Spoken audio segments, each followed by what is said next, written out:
Hello students, कैसे हो आप सभी। आज जो हमारा टॉपिक है वो है न्यू एजुकेशन पॉलिसी 2023 यानी राष्ट्रीय शिक्षा नीति 2023। मोस्ट इम्पॉर्टेंट टॉपिक है ये हर एक एग्जाम के लिए, बिल्कुल ध्यान से देखिए। सबसे पहले first question, new education policy.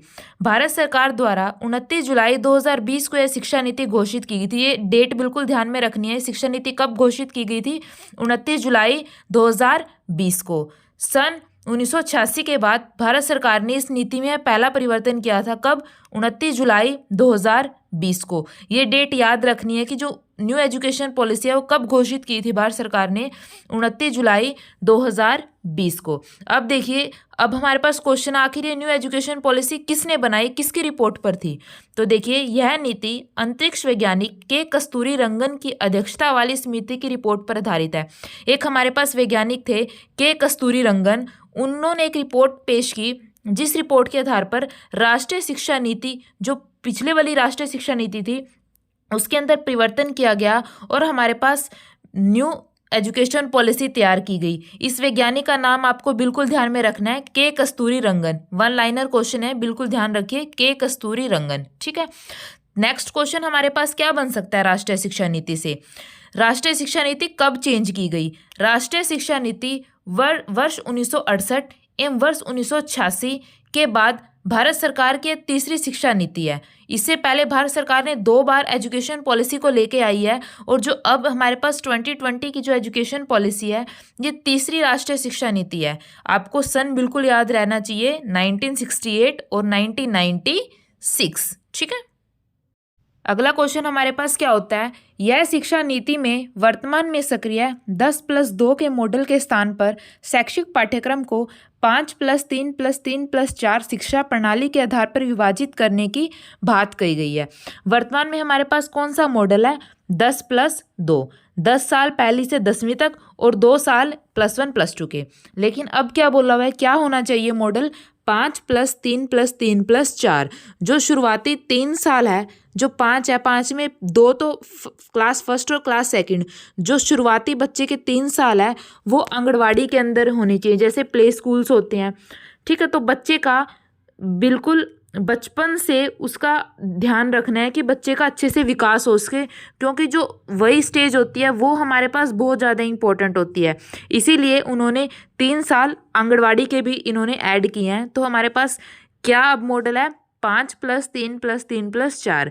ये क्वेश्चन हमेशा MCQ के अंदर आपसे पूछा जाएगा कि अब हमारे पास कौन सा फॉर्मेट है। 10+2 के प्लेस पे अब हमारे पास क्या है? 5+3+3+4। ये आपको बिल्कुल ध्यान में रखना है। नेक्स्ट पॉइंट हमारे पास क्या है?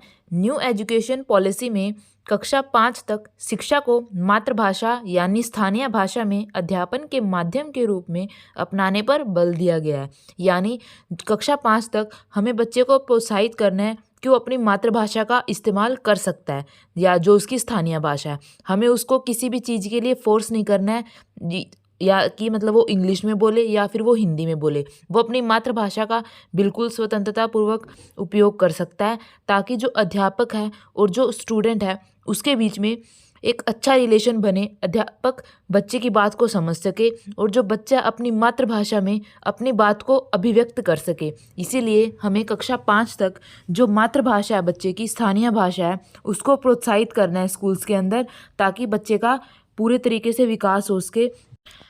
अब हमारे पास नेक्स्ट पॉइंट है, ये 4 स्टेजेस है, इसको आप FPMS से याद रख सकते हैं। F से फंडामेंटल स्टेज, P से प्रिपरेटरी स्टेज, M से मिडिल स्टेज और S से सेकेंडरी स्टेज। जो फंडामेंटल स्टेज है उसके अंदर 5 साल कवर होंगे बच्चे के, 3+2, जहाँ पे 3 हमारे पास आंगनवाड़ी के हैं, बाल वाटिका के। प्रिपरेटरी स्टेज में हमारे पास 3 साल हैं, मिडिल स्टेज में भी बच्चे के 3 साल और सेकेंडरी में 4 साल। इस तरीके से हमने ईयर्स को डिवाइड कर दिया किस फॉर्मेट में? 5+3+3+4। ठीक है। पहले हमारे पास कौन सा मॉडल था? 10+2। अब हमने इसको 4 स्टेजेस में डिवाइड कर दिया, 5+3+3+4।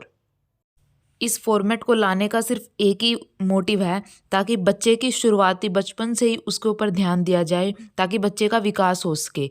इसीलिए हमने जो शुरुआती बच्चे के 3 साल हैं आंगनवाड़ी के अंदर या फिर बाल वाटिका के अंदर, वहाँ पे बच्चे का विकास हो सके, बच्चे की थोड़ी समझ हो सके, वहाँ पे कुछ वो एक्टिविटी करेगा, इसीलिए हमने जो 3 साल हैं शुरुआती तौर के बच्चे के, वो भी राष्ट्रीय शिक्षा नीति के अंदर हमने लिए हैं। और न्यू मॉडल हमारे पास तैयार किया है 5+3+3+4, ताकि बच्चे का सर्वांगीण विकास हो सके, बच्चे की अच्छी समझ विकसित हो सके। और बच्चा जो स्टेज होती है वो बहुत ज़्यादा इम्पोर्टेंट होती है, तभी बच्चा ग्रो करता है, इसीलिए उस स्टेज को इंक्लूड करना बहुत ज़्यादा ज़रूरी था राष्ट्रीय शिक्षा नीति के अंदर। इसीलिए अब हमारे पास फॉर्मेट क्या है 5+3+3+4। अब देखिए फर्स्ट स्टेज हमारे पास क्या है, फंडामेंटल स्टेज। फंडामेंटल स्टेज हमने पीछे कवर की थी, क्या फॉर्मेट है 5 साल, 3+2 3 साल आंगनवाड़ी के अंदर, बाल वाटिका के अंदर या फिर प्री स्कूल्स जो प्ले स्कूल्स होते हैं, और जो 2 साल बच गए वो कक्षा पहली और दूसरी में। इस जो फंडामेंटल स्टेज है इसमें कौन सी उम्र कवर हो जाएगी, 6 से 8, मतलब 6 साल का बच्चा पहली कक्षा में जाएगा और 8 साल का बच्चा दूसरी कक्षा में जाएगा। और शुरुआती 5 साल हमारे पास किस में निकलेंगे, 3 साल आंगनवाड़ी के अंदर और 2 साल, उस टाइम तो बच्चा बहुत ज़्यादा छोटा होता है, इसीलिए अब हमारे पास जो फॉर्मेट है वो हमारे पास क्या है, फंडामेंटल स्टेज का 5, 3+2 3 आंगनवाड़ी बाल वाटिका और प्री स्कूल के अंदर और 2 साल कक्षा पहली और दूसरी के। जो 8 साल का बच्चा है वो कक्षा दूसरी में जाएगा और जो 6 साल का बच्चा है वो कक्षा पहली में जाएगा। यहाँ से हमारे पास यही क्वेश्चन बढ़ेगा कि आंगनवाड़ी बाल वाटिका के अंदर कितने साल होते हैं, किस उम्र क्लास में किस उम्र तक का बच्चा जाएगा। नेक्स्ट स्टेज हमारे पास है प्रीपेट्री स्टेज। इसके अंदर हमारे पास कितने साल कवर होंगे, 3 साल, उम्र 8 से 11। इस स्टेज में बच्चा पढ़ाई खेल कूद से जुड़ी खोज परक एक्टिविटी करेगा, यानी बच्चे को थोड़ी सी समझ विकसित होने लगेगी, लेकिन पूरी विकसित नहीं होगी। बच्चा खेल खेल में बच्चे को हमें पढ़ाना है, खेल खेल में उसको हर एक चीज़ उसकी समझ विकसित करनी है, इसलिए ये स्टेज बहुत ज़्यादा इंपॉर्टेंट है। प्रिपेटरी स्टेज, यहाँ से यही क्वेश्चन पूछते हैं कि कितनी साल कवर होती है इसके अंदर, 3, 8 उम्र 8 से 11 और बच्चा खेल खेल कर पढ़ कर सीखता है। नेक्स्ट देखिए स्टेज हमारे पास कौन सी है, मिडिल स्टेज। मिडिल स्टेज में भी 3 साल कवर होते हैं, उम्र 11 से 14। इस स्टेज में बच्चे के अंदर थोड़ी समझ विकसित हो जाती है, उसको मैथ, साइंस, सोशल साइंस, इन सब के बारे में पता चल जाता है और वो एक्सपेरिमेंट लर्निंग के ऊपर ज़्यादा वो करता है। जैसे अगर हम कहेंगे कि वो ये सूरज गोल है तो वो पूछेगा कि सूरज गोल क्यों है। इस तरीके की उसके अंदर थोड़ी सी समझ विकसित होनी स्टार्ट हो जाती है। इस स्टेज के अंदर मैथ के फॉर्मूले हैं 2+2 4, वो पूछेगा कि 2+2 4 क्यों होते हैं। साइंस, हर एक चीज़ के अंदर वो अपने तर्क देने की कोशिश करेगा इस स्टेज के अंदर, क्योंकि ये स्टेज ग्रोइंग स्टेज है। तो हमें याद रखना है कि मिडिल स्टेज के अंदर कितने साल कवर होंगे, 3 साल, उम्र 11 से 14। और इस स्टेज के अंदर हमें बच्चे को हतोत्साहित बिल्कुल भी नहीं करना है। वो जो चीज़ पूछना चाह रहा है उसको और प्रोत्साहित करना है, ताकि वो अच्छे से उसकी समझ विकसित हो सके। उसको एक्सपेरिमेंटली बताना है और बच्चे का विकास करना है। नेक्स्ट स्टेज हमारे पास कौन सी है, लास्ट स्टेज, सेकेंडरी स्टेज। इसके अंदर कितने साल कवर होंगे, 4 साल, उम्र 14 से 18। 18 वर्ष का बच्चा कक्षा 12वीं में और 14 वर्ष का बच्चा कक्षा 9वीं में। इस स्टेज के अंदर जाके बच्चे के अंदर क्रिटिकल थिंकिंग डेवलप्ड हो जाएगी, यानी वो खुद अपने विचारों को सोच समझ सकता है, खुद अपने दिमाग में कुछ भी प्लानिंग कर सकता है, किसी चीज़ के बारे में सोच सकता है। जैसे पहले बच्चे को ये नहीं पता था कि सूर्य गोल क्यों होता है, इस स्टेज में आके उसकी इतनी समझ विकसित हो जाएगी, उसको पता होगा कि सूर्य गोल क्यों होता है। विषयों के चयन में लचीलापन, वो अपनी पसंद के हिसाब से अपने विषयों को चयन कर सकता है। जिस तरीके से +1 +2 में बच्चे कोई बायो ले लेते हैं, कोई मैथ, कोई साइंस साइड, इस तरीके से बच्चों के अंदर समझ विकसित हो जाती है। बच्चों इस स्टेज के अंदर बच्चे अपनी रुचि को महत्व देते हैं, जो सब्जेक्ट उन्हें पसंद है उसी को चयन करते हैं वो, ठीक है। अब देखिए और सुधार हमारे पास शिक्षा नीति ने क्या किए। कक्षा 6 के बाद व्यावसायिक शिक्षा का पाठ्यक्रम में समावेशन, यानी कक्षा 6 के बाद हमने बच्चे को व्यावसायिक शिक्षा सिखानी है, जिसकी वजह से आगे चलकर वो कोई व्यवसाय सीख सके और अपना जीवन यापन कर सके। हमें सिर्फ बच्चे को किताबी ज्ञान नहीं देना है, उसको एक व्यावसायिक शिक्षा भी देनी है जिसकी सहायता से वो ज़िंदगी में आगे कुछ रोजगार कमा सके। इस तरीके से हमें बच्चे का विकास करना है। नेक्स्ट पॉइंट देखिए, एनसीईआरटी द्वारा राष्ट्रीय पाठ्यक्रम की रूपरेखा तैयार की जाएगी। एनसीईआरटी है वो हमारे पास एक अच्छा सा पाठ्यक्रम बनाएगी जिससे बच्चे का अच्छी तरीके से विकास हो सके। नेक्स्ट पॉइंट, कक्षा 9वीं से विदेशी भाषा सीखने का विकल्प रखा जाएगा। कक्षा 9वीं के बाद एक कोई भी फॉरेन लैंग्वेज है जैसे कि फ्रेंच होगी, स्पेनिश होगी, कुछ भी, बच्चे के पास ये विकल्प होगा कि वो अपनी मर्जी से कोई भी एक अलग भाषा को सीख सकता है और जो उसको आगे जीवन में काम आएगी। इस तरीके से कक्षा 9वीं के बाद एक विदेशी भाषा को सीखने का विकल्प है पाठ्यक्रम में जरूर रखा जाएगा। ये 2 पॉइंट आपको बिल्कुल में ध्यान रखने हैं, मोस्ट इंपॉर्टेंट पॉइंट है दोनों के दोनों, ठीक है। अब नेक्स्ट देखिए, शिक्षक छात्र अनुपात 1:30 से कम हो, यानी 30 बच्चों के ऊपर एक अध्यापक हो, उससे कम ही होना चाहिए, उससे ज़्यादा बिल्कुल भी नहीं होना चाहिए।